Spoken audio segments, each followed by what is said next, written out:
Good morning friends. இந்த வீடியோவில் நம்ம பார்க்க போகிறது நிசிம் எசேக்கியல் என்கின்ற ஒரு இந்தியன் ரைட்டர். இவர் எழுதின ஒரு poem, a poem of 4 stanzas of 4 lines each. 4 வரிகளை கொண்ட 4 ஸ்டான்சாஸ்ல இருக்கிற ஒரு போம் மார்னிங் பிரேயர் நிசிம் எசேக்கியல் எழுதினது. Nissim Ezekiel is an Indian writer. இந்த நிசிம் எசேக்கியலுடைய பயோகிராஃபி, அவருடைய லைஃப், அவருடைய ஒர்க்ஸ், எப்போ பிறந்தாரு, என்னென்னலாம் செஞ்சாரு, எங்கே படித்தாரு, என்ன பண்ணாரு, என்ன அவார்டு வாங்கினாரு, என்னென்னலாம் எழுதியிருக்காரு என்பதை பற்றி ஒரு வீடியோ நான் தனியாக போட்டிருக்கேன். Life and works of Nissim Ezekiel. நீங்கள் லைஃப் அண்ட் ஒர்க்ஸ் அப்படின்னு ஒரு பிளேலிஸ்ட்டில் ஒன்று இருக்கும், அதுக்குள்ளே போய் பார்த்தீங்கன்னா நிசிம் எசேக்கியலுடைய லைஃப் அண்ட் இது பார்த்துக்கலாம். Now we see the poem. This poem is of 4 lines, 4 stanzas of 4 lines each. அப்போ 16 வரிகளில் எழுதப்பட்டிருக்கு. இது சம்திங், ஒரு ப்ரேயர் அப்படின்னா கடவுள் வழிபாடு. இது கொஞ்சம் மிஸ்டிக், கொஞ்சம் பிலாசபிக்கல், கொஞ்சம் ஒரு தத்துவார்த்தமாகவும், அப்படி கொஞ்சம் ஒரு மிஸ்டிக், அப்படி ஒரு புதிராகவும் இந்த கவிதையை அவர் எழுதியிருப்பார். அதனால் புரிஞ்சிக்கிறதுக்கு இது கஷ்டம்னு எடுத்துக்க வேண்டியதில்லை, ஈஸியாக நம்ம புரிஞ்சுக்கலாம். இப்போ now we see the first stanza. God, கடவுளே, grant me, கொடு, எனக்கு நீ கொடு. எதை கொடுக்க வேண்டும்? பிரைவசி. பிரைவசி ஏன்னா the din of the world, எங்க பார்த்தாலும் இறைச்சலும் கூட்டமும் நிறைந்திருக்கக்கூடிய உலகம். வீட்டை விட்டு தெருவில் காலை வச்சா போதும், வண்டி வாகனங்கள் ஓடுறது, மக்கள் இங்கு அங்கும் நடந்து கொண்டு இதையோ சாதிக்கிற மாதிரி பறந்து ஓடிக்கிட்டு இருக்கான் எல்லாரும். இந்த ஒரே நாய்ஸ், ஒரே இறைச்சல். இந்த இறைச்சல் இருந்து அல்லது இந்த கூட்டத்திலிருந்து நான் தனிமைப்பட வேண்டும். இந்த பிரைவசிங்கிறதுல கடைசி ஸ்டாண்ட்ஸால் சொல்லுவான் இன்னர் பிரைவசி. சரி, உங்களுக்கு இந்த கூட்டத்தில் இருந்து நீங்கள் உங்களை கொண்டு வந்து தனியாக ஒரு ரூம்குள்ளே வச்சுட்டிங்கன்னா அமைதியாக இருப்பீங்களா? அப்பவும் உங்கள் உள்ளம் யார் யாரெல்லாம் உங்களோட சேர்த்துக்கும். அவங்கள பற்றி நினைக்கும், இவங்கள பற்றி நினைக்கும், அவங்களோட நமக்கு இருக்கிற மனசுக்குள்ளேயே அவங்களோட சண்டை போடுவோம், மனசுக்குள்ளேயே அவங்களோட ஏதாவது பண்ணிக்கிட்டே உட்காந்துருப்போம். இப்போ இப்படி அப்போ பிரைவசிங்கிறது not only outside, even the inner privacy. அப்போ பிரைவசி அப்படின்னாக்கா என்ன அர்த்தம்? எந்த டிஸ்டர்பன்ஸும் இல்லாமல் இருக்கிறது. அவுட்டர்லையும் சரி, இன்னர்லையும் சரி. அவுட்டரில் இருக்கக்கூடிய மக்களை நீங்கள் அவாய்ட் பண்ணிட்டு ஆளே இல்லைன்னு ஊட்ட கூட்டிகிட்டு உள்ளே உட்காந்துக்கலாம், ஓகே. ஆனால் உள்ளுக்குள்ளே உட்காந்தாலும் உங்களுடைய மனம் என்ன ஆகும்னா, உங்களுடைய உற்றார் உறவினர், அவன் நமக்கு செஞ்ச தீமை, இவன் நமக்கு இழைத்த கஷ்டம், கொடுமை, இது எல்லாம் நினச்சிக்கிட்டே இருக்கும்.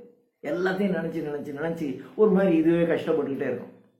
So we need inner privacy also. அப்போ நீங்கள் உள் மனதுக்குள்ளேயும் மனம் தனிமையாக இருக்க வேண்டும், பிரைவசியாக இருக்கணும். அந்த மனம் எதை பற்றிய சிந்திக்காத உள்ளமாக இருக்கணும். அதான் பிரைவசின்னு சொல்றாரு.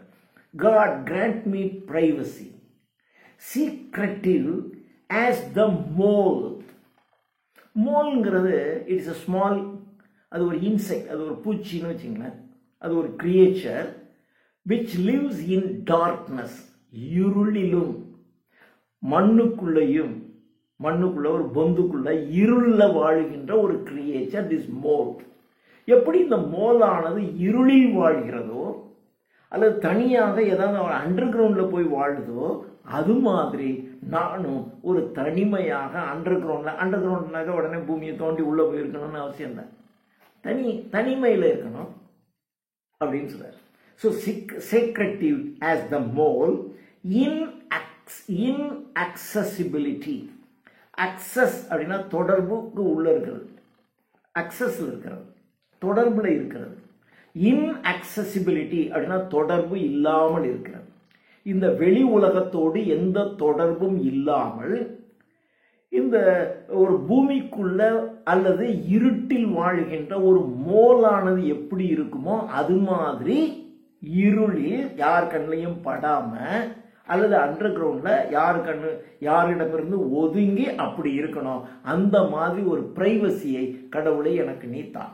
God grant me privacy, secretive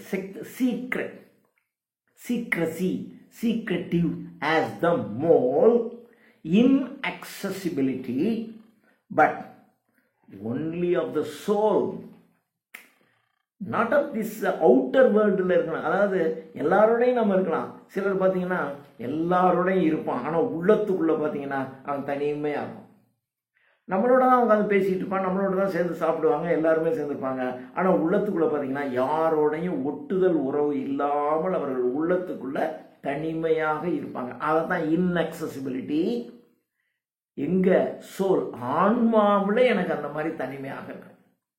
அந்த ஆன்மாவில் நான் தனிமையாக இருக்கக்கூடிய, யாரும் என்னுடைய ஆன்மாவோடு தொடர்பு ஏற்படுத்தி கொள்ளாத இன்அக்சசிபிளாக இருக்கக்கூடிய ஒரு தன்மையை எனக்கு கடவுளே நீ வழங்கு, எனக்கு தா என்று கடவுளை ப்ரே பண்ணுகிறார்.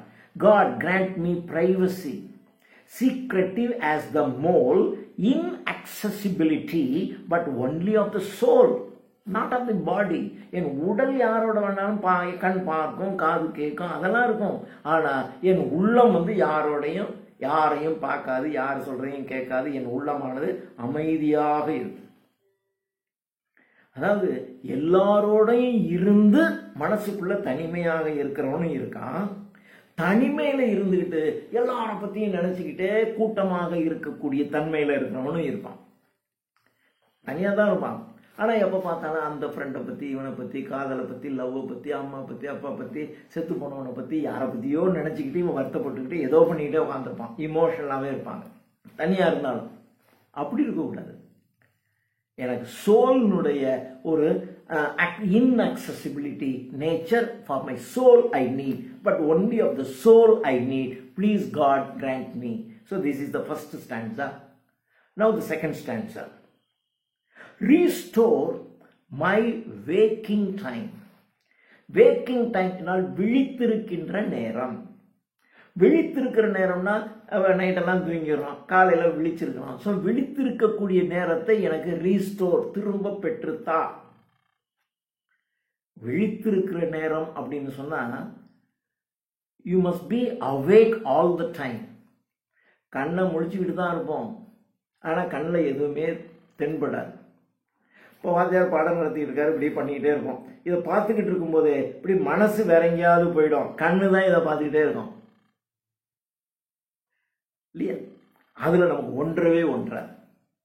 அது அந்த ஒன்றாத ஒரு தன்மை அப்படி ஒன்றி இருக்கணும். அதுதான் வேக்கிங்னு பேர். விழித்து இருக்கணும். நீங்கள் படிக்கிறீங்கன்னா படிப்பில் அந்த படிப்பில் உங்கள் கவனம் முழுசும் அப்படி இருக்கணும். பக்கத்தில் ஒரு இடியே விழுந்து 2 பேர் செத்து கத்திக்கிட்டு இருப்பான், அது காதலே விழாது. ஏன்னா உங்கள் கவனம் பூரா இதில் இருக்கும். அந்த மாதிரி இருக்கிறது தான் வேக்கிங் டைம்னு பேர். நீங்கள் எதில் உங்களை ஈடுபடுத்தி கொண்டிருக்கின்றீர்களோ அதை பற்றிய எண்ணம் மட்டுமே உங்களுக்கு தான். அதுக்கு தான் விழிப்புடன் இருக்கிறது அப்படின்னு பேர். நீங்கள் ரொம்ப விழிப்புடன் இருக்கணும். நம்ம ஒரு ஆபத்தான காரியம் செய்யும்போது விழிப்புடன் இருப்போம் இல்லையா? ஒரு ரொம்ப அறுக்குறாங்க, ஒரு கத்தியில் ஏதாவது ஒரு வேலை செய்கிறாங்க அப்படின்னா கவனமாக அதில் இருப்பான். ஏன்னா கையை போட்டுரும் அப்படிங்கிறது. அவன் கவனமாக இல்லாமல் இதை கையில் வச்சுக்கிட்டே வீட்டில் நடந்த பிரச்சனையை பற்றி நினச்சான்னு வச்சுங்க, டக்குன்னு அடிபட்டு போயிடும். அப்போ இஸ் நாட் வேக்கிங். அவர் அவேக்கனிங் சென்ஸில் இல்லை. அப்போ வேக்கிங் அப்படின்னு சொன்னால் நீங்கள் எதில் ஈடுபட்டிருக்கீங்களோ அதில் மட்டுமே முழு கவனம் இருக்கணும். அதுதான் வேக்கிங் டைம்னு பேர். நமக்கு ஏன் சரியாக கல்வி வரல அப்படின்னா நம்ம வேக்கிங்காக இல்லை. வாத்தியார் பாடம் நடத்தும் போது போர்டை பார்த்துக்கிட்டே இருப்போம், ஆனால் மனசு வேற எங்கேயோ போயிடும். அப்பப்போ கொஞ்சோண்டு வரும், அப்புறம் திரும்பி போயிடும், கொஞ்சோண்டு வரும், திரும்பி போயிடும். அப்படி தான் இருக்கும். அதனால தான் நமக்கு நிறையா புரியல. ஆனால் அப்படி இல்லாமல் உங்கள் கவனம் 100% அதில் கவனத்தை வச்சிங்கன்னு வச்சிங்கன்னா, வேற எந்த சிந்தனையும் இல்லாமல் சொல்லித்தரதை மட்டும் கவனத்தில் வச்சிங்க. அதுதான் கான்சென்ட்ரேட் பண்ணுறதுன்னு பேர். அதுதான் விழிப்புடன் இருக்கக்கூடிய நிலைன்னு பேர். அந்த விழிப்புடன் இருக்கக்கூடிய நிலையில் உங்கள் கவனம் முழுவதும் அதுக்குள்ளே இருந்துச்சுன்னா அப்படியே புரியும். நீங்கள் என்ன சொல்கிறாங்களோ அப்படியே உங்கள் உள்ளத்துக்குள்ளே அப்படியே ஏறும். அது அப்போ உங்களுக்கே ரொம்ப சந்தோஷமாக இருக்கும். அதான் வேக்கிங்னு பேர். அதான் சொல்ல ரீஸ்டோர் மை வேக்கிங் டைம். என்னுடைய விழித்திருக்கக்கூடிய நேரத்தை எனக்கு திரும்பவும் ரீஸ்டோர், திரும்ப பெற்றுத்தா. அப்படின்னா நான் இருந்தேன், ஆனால் இப்போ எல்லாம் கவனம் சிதறிடுது, கவனம் சிதறிக்கிட்டே போகுது. நீங்கள் ரொம்ப குழந்தையாக இருக்கும்போது வெளி கவனம் ஜாஸ்தி இருக்காது. அப்பா முகத்தையே பார்த்துக்கிட்டே இருக்கும் அந்த குழந்தை, பார்த்து பார்த்து பார்த்து சிரிச்சுக்கிட்டே இருக்கும். அதுக்கு வேற அதுக்கு எதுவுமே தெரியாது.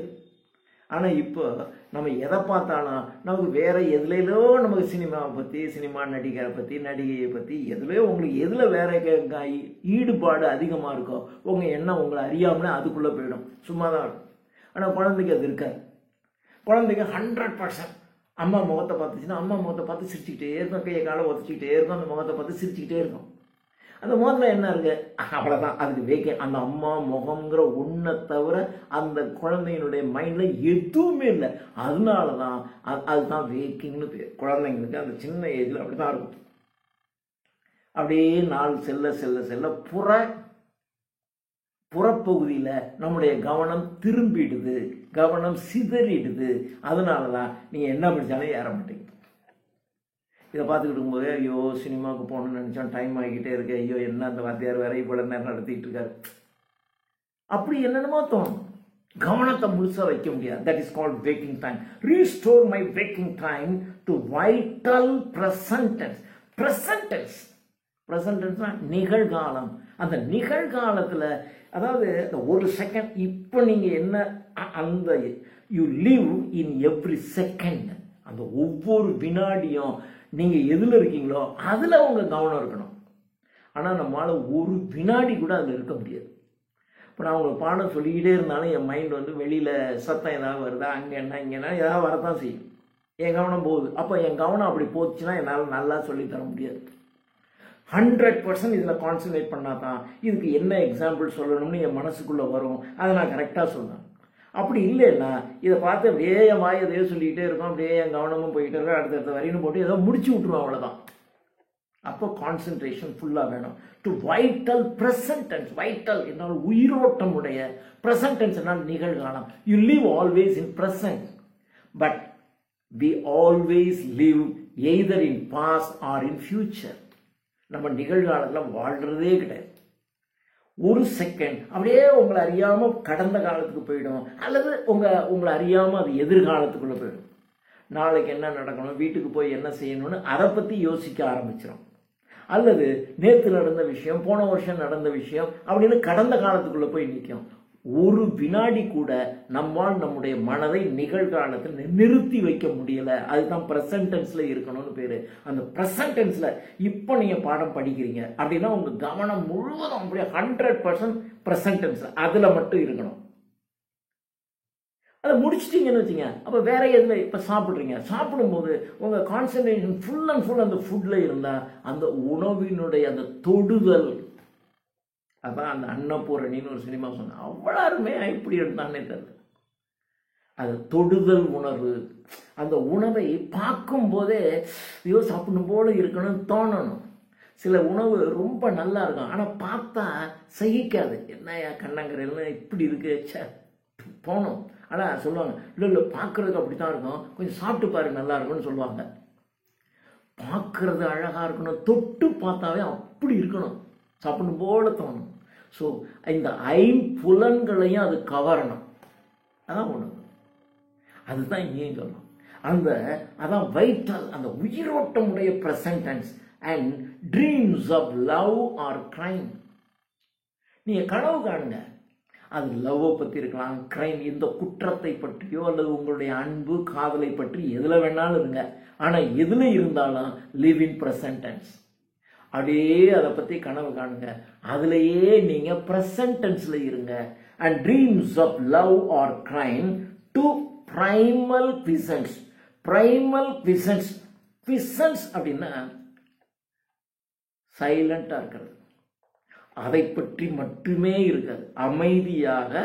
எதுல நீங்க டார்மெண்ட், சைலண்ட், டார்மெண்ட், அமைதியாக உங்க மனம் பூரா அதுலேயே செலுத்திக்கிட்டு அப்படி இருக்கணும் உங்க ட்ரீம். அந்த ட்ரீம் வந்து either of love or of crime, but it must be passions, it must be torment, it must be silent. Silent அப்படின்னா அமைதியா இருக்கிறதுன்னு அர்த்தம் இல்லை, கவனம் முழுவதையும் அதுக்குள்ள வச்சு அப்படியே இருக்கணும்.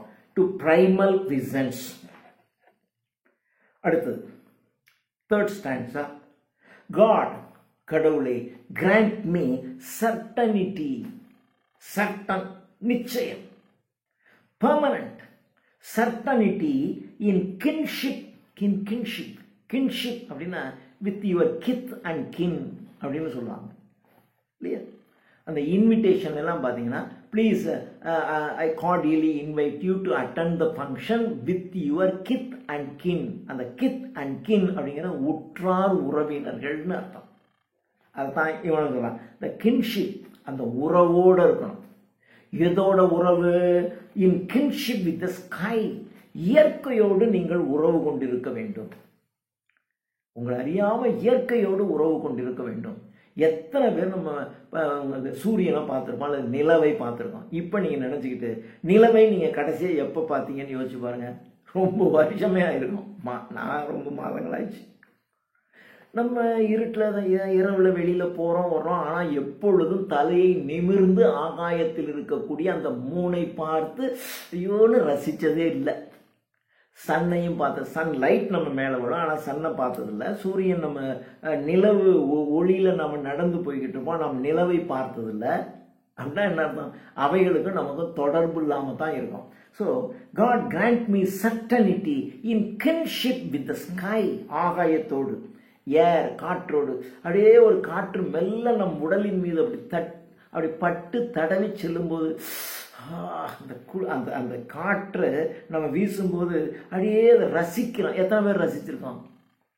நம்ம எல்லாத்தையும் இழுத்து மூடிக்கிட்டு ஏசியை போட்டுக்கிட்டு தான் நம்ம உட்காந்துக்கிறோமே ஒழிய இயற்கையான காற்றையோ, ஸ்கை ஆகாயத்தை, ஏர் காற்று, இந்த பூமி, ஃபயர் நெருப்பு, சி கடல், இந்த ஐம்பூதங்களையும், அதாவது இயற்கை நேச்சரை விட்டு நம்ம விலகி இருக்கோம். To be happy, you must always live with nature, live along with nature. இப்போ நம்ம இயற்கையை விட்டு விலகி நம்ம போகிறதுனால தான் நமக்கு பிரச்சனையே வருது. இயற்கையை விட்டு விலகினோடனே அதுக்கு ஒரு பிரச்சனை வருது. உடனே முன்னெல்லாம் பார்த்தீங்கன்னா எங்கள் ஊரில் ஒரு ஸ்டேட் பேங்க் ஆஃப் இந்தியான்னு ஒரு ஸ்டேட் பேங்க்.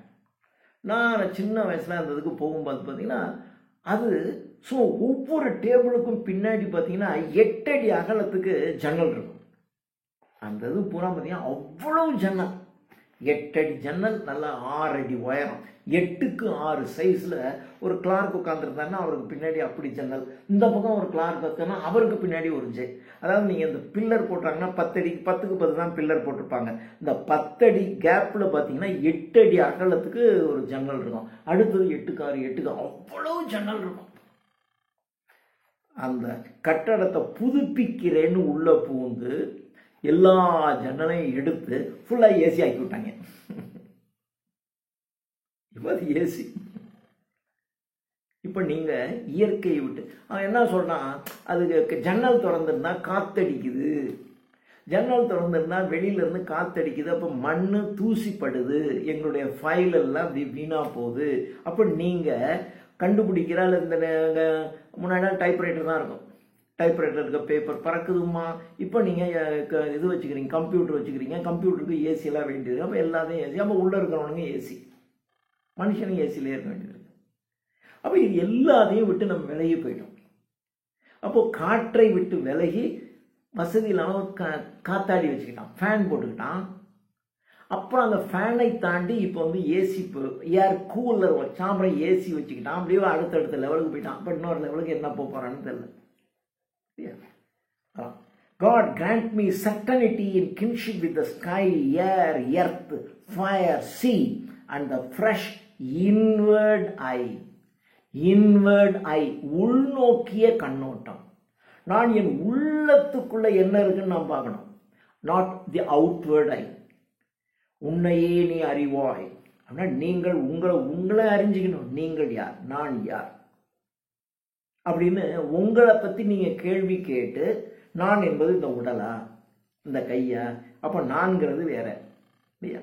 அப்போ நான்கிறது என்னுடைய ஆன்மா எப்படி என்று இதை தான் சொல்கிறேன். அதான் நான் கொஞ்சம் ஃபிலாசபிக்கலாக சொல்லிடுறேன், நம்ம ரொம்ப அதுக்குள்ளே போக வேண்டியதில்லை. ஸோ நீங்கள் இன்வர்டை தான் வேணும். நீங்கள் உங்கள் உள்நோக்கி அகத்தை நோக்கி பாருங்கள். Not outward. வெளி உலகத்தில் இருக்கிறதெல்லாம் வேண்டாம், நீங்கள் inward I and the fresh inward eye. So this is the third stanza. Now the fourth stanza. Whatever the enigma. Enigma என்றால் புதிர்னு அர்த்தம். மிஸ்ட்ரி, பஸ்லிங், புரியாத புதிர். அந்த புரியாத புதிராக இருக்கக்கூடிய ரிடில், பசில் எப்படி வேணாலும் நீங்கள் சொல்லலாம். So that is called enigma.